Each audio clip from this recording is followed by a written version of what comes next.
the flood roars down, smashing Nineveh's mighty walls to rubble. Assyrian soldiers are swept into chaos as towers collapse and fire devours the city. Amid the carnage, the conquering armies pour through the breach, and whispers speak of a general who buried 5,000 captives alive. This was no simple defeat. This was the day an empire was drowned in blood and flame. This is the legend of the fall of Nineveh, the so-called unconquerable capital of the brutal Assyrian Empire. For centuries, this city was the heart of a military machine that terrorized the known world. It was a place of fabulous wealth, all of it built on the plunder of 100 conquered nations. So its fall in 612 BC wasn't just another battle. It was an apocalypse that sent shockwaves through the ancient world. But did this ultimate act of cruelty, this mass, live burial, really happen? Let's investigate the terrifying reality of the siege of Nineveh, separate the shocking legend from the historical fact, and uncover the truth behind a story of almost unimaginable horror. To understand the sheer hatred that fueled Nineveh's destruction, you first have to understand the empire that built it. The Neo-Assyrian Empire wasn't just another kingdom. It was a whole new level of power and cruelty. For 300 years, it was the undisputed superpower of the ancient Near East, a giant stretching from the mountains of Iran to the shores of the Mediterranean. The engine of this empire was its army, a force unlike anything the world had ever seen. They were masters of siege warfare, inventors of brutal new technologies designed to smash any defense. They had massive, ironclad battering rams on wheels, mobile siege towers that could loom over city walls, and legions of archers whose arrows could blot out the sun. But their greatest weapon was psychological. The Assyrians didn't just want to defeat their enemies. They wanted to crush their will to even think about resisting. Their kings boasted about their atrocities on carved reliefs for all to see. These weren't confessions, they were warnings. We have images of enemy leaders being flayed alive, their skin peeled from their bodies while they still breathed. There are depictions of vast fields of impaled captives, writhing on sharpened stakes outside their own conquered homes. They documented mass deportations, ripping entire populations from their homelands and scattering them across the empire to shatter their spirit and identity. And at the center of this web of terror sat Nineveh. It was less a city and more a statement. The Greek historian Diodorus Siculus, though sometimes prone to exaggeration, described walls so high and thick that 3 chariots could race side by side on top of them. It was a treasure house, overflowing with the tribute and plunder of a broken world. At its cultural height, Nineveh was ruled by Ashurbanipal, the last great king of Assyria. He was a paradox, a ruthless warrior and a devoted scholar. He led brutal campaigns, crushing rebellions with the full, terrifying might of his army. Yet, he was also a man of letters, obsessed with preserving knowledge. He sent scribes to every corner of his empire to collect and copy texts. The result was the legendary library of Ashurbanipal, a collection of over 30,000 clay tablets on everything from magic and medicine to astronomy and literature. It even held one of humanity's oldest stories, the Epic of Gilgamesh. But an empire built on such relentless brutality creates countless enemies. When Ashurbanipal died around 627 BC, he left behind an empire stretched to its breaking point.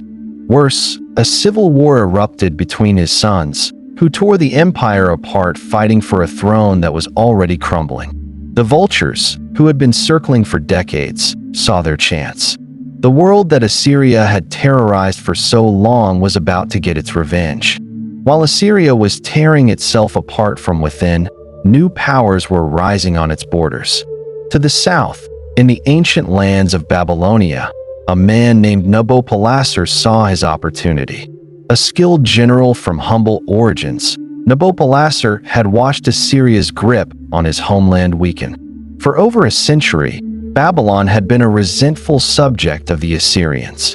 Now, Nabopolassar started a rebellion, not just for independence, but for total domination. For 10 long years, he waged a war of attrition, slowly pushing the Assyrian garrisons out of Babylonia. By 616 BC, he was strong enough to march his army into Assyrian territory itself, a stunning reversal of fortune. But he knew he couldn't face the might of Assyria alone. He needed an ally, and he found one to the east, across the Zagros Mountains. There, the Medes, an Iranian people, were forming a powerful kingdom under their king, Cyaxares. The Medes had their own bitter history with Assyria and dreamed of vengeance. The enemy of my enemy is my friend. In 614 BC, the two leaders met. The Median army had just sacked the ancient Assyrian religious capital of Assur, an act so brutal that even the Babylonian records called it a terrible defeat. Nabopolassar arrived with his army after the city had already fallen. Amidst the ruins of their common enemy's heartland, they forged one of the most important alliances in ancient history. To seal the pact, it's believed that Nabopolassar's son, the young Nebuchadnezzar II, was married to Cyaxares' daughter or granddaughter, Amytis. The stage was set. Two rising powers, united by a shared, burning hatred for their oppressor. Their combined armies now aimed at a single target, the crown jewel of the Assyrian Empire, the great city of Nineveh. The world held its breath. The final, bloody act of Assyria's long and terrifying reign was about to begin. The coalition of Medes and Babylonians marched on Nineveh in the summer of 612 BC. To the approaching armies, the city must have seemed impossible to take. Nineveh was a fortress, the ultimate expression of Assyrian power, designed to last forever. Its outer ramparts stretched for miles, defended by 15 great gates, each named after an Assyrian god, a constant reminder to any attacker whose turf they were on. The main walls were a masterpiece of military engineering. Over 100 feet high in some places and incredibly wide, they were complex defensive systems reinforced with stone and hundreds of projecting towers. These towers allowed archers to create deadly crossfire, raining down arrows on anyone foolish enough to approach. A sophisticated system of canals and moats, fed by the nearby Tigris and Kosor rivers, added another layer of defense, making a direct assault seem suicidal. Inside these walls lived a huge population, with some estimates putting it over 100,000 people, making it a vast metropolis for the ancient world. It was a city of magnificent palaces, all decorated with those infamous reliefs of Assyrian victories and atrocities. The reigning king, Sinsharishkan, likely felt safe.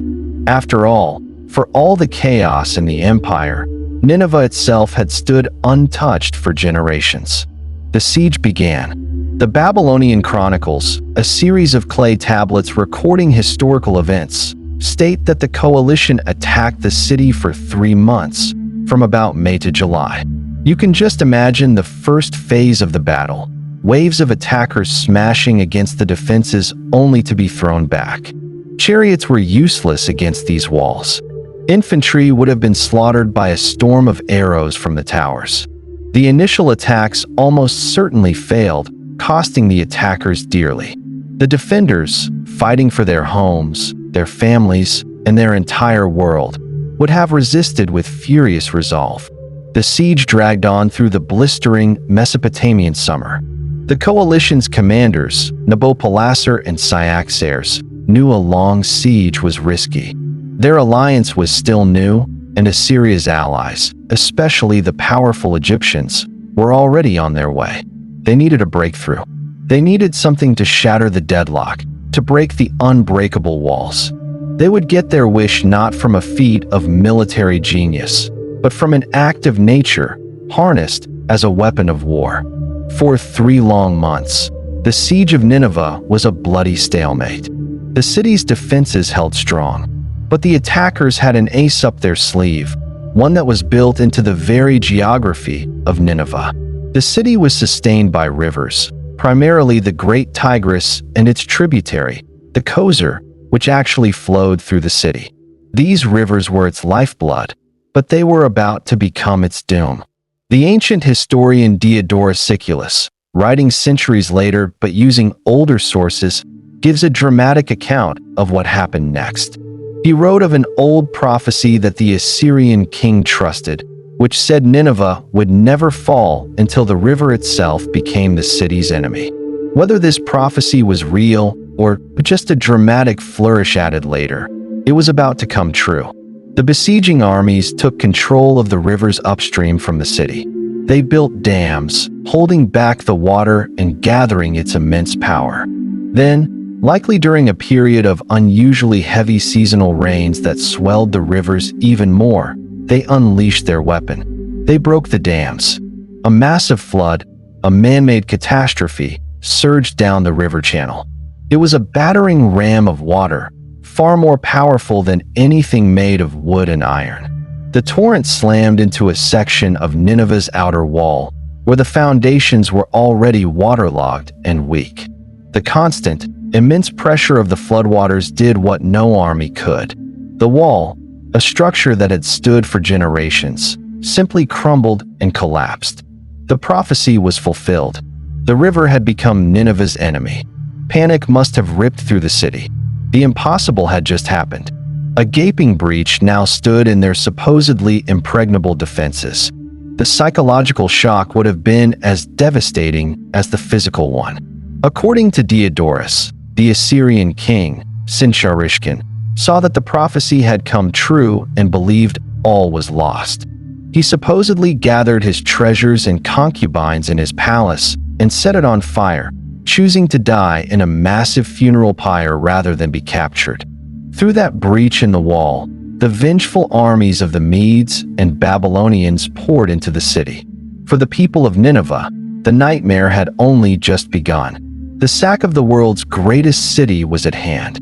The fall of Nineveh in 612 BC wasn't just a conquest, it was an erasure.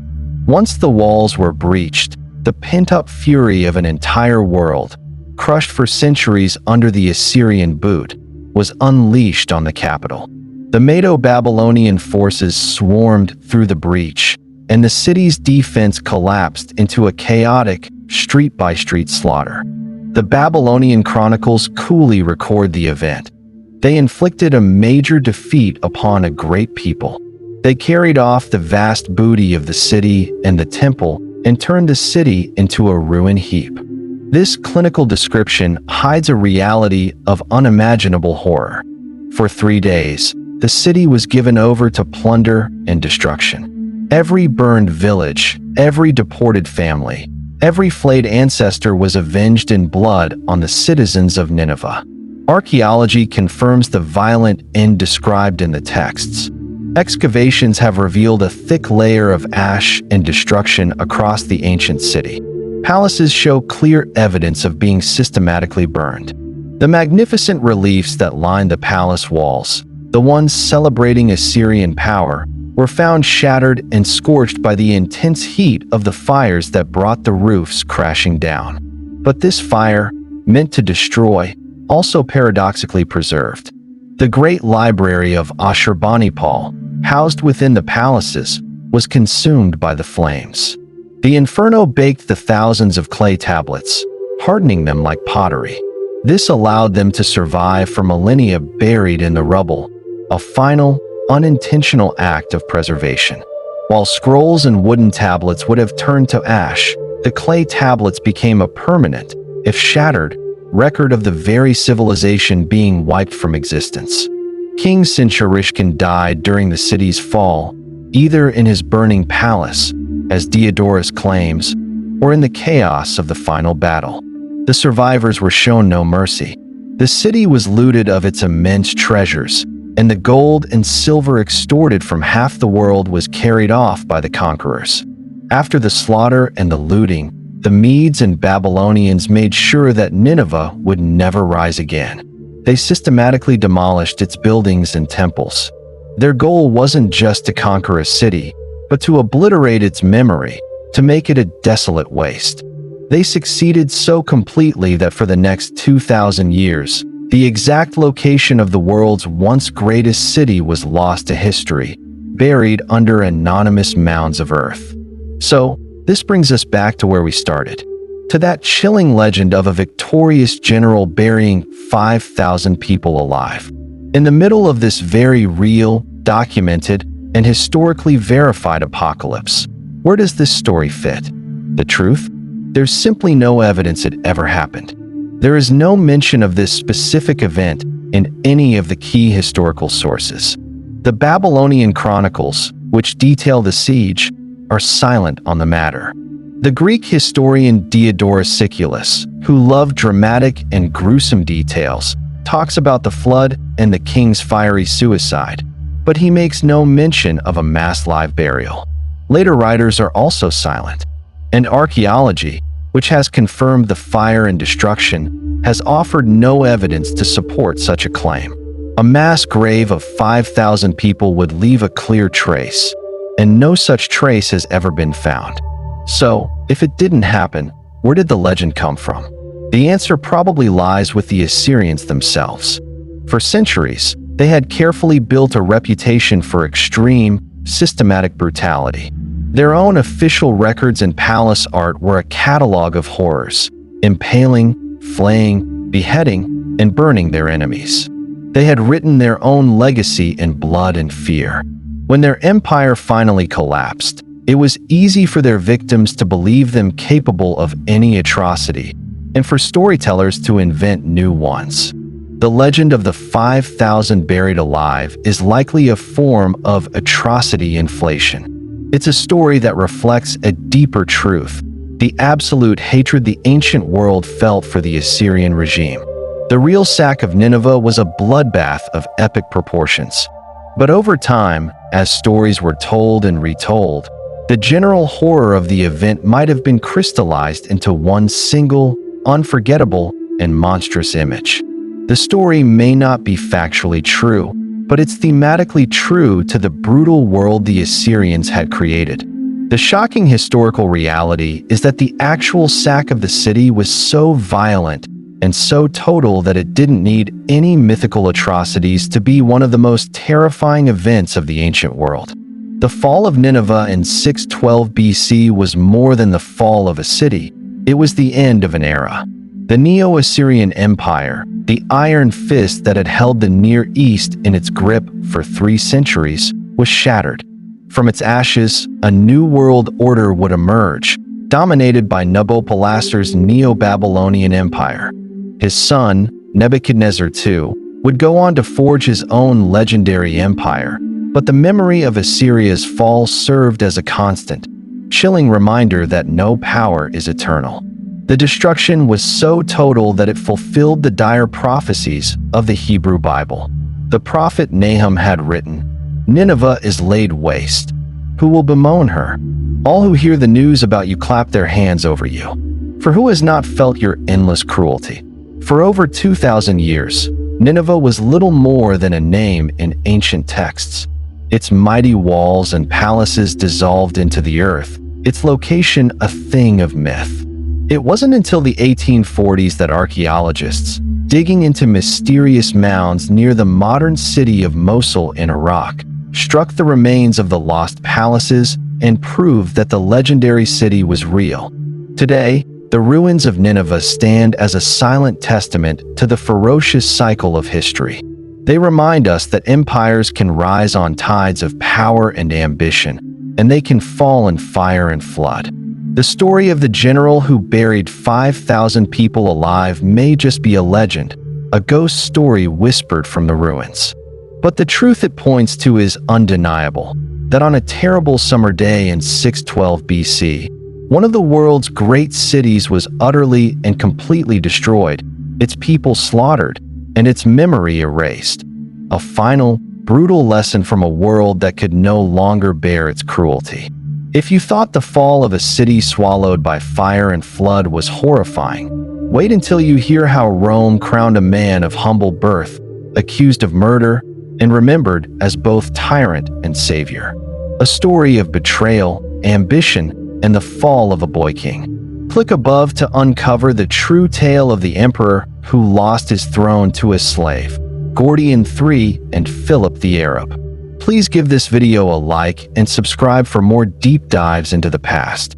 And let us know in the comments, what other historical legends or mysteries would you like us to investigate next? Thanks for watching.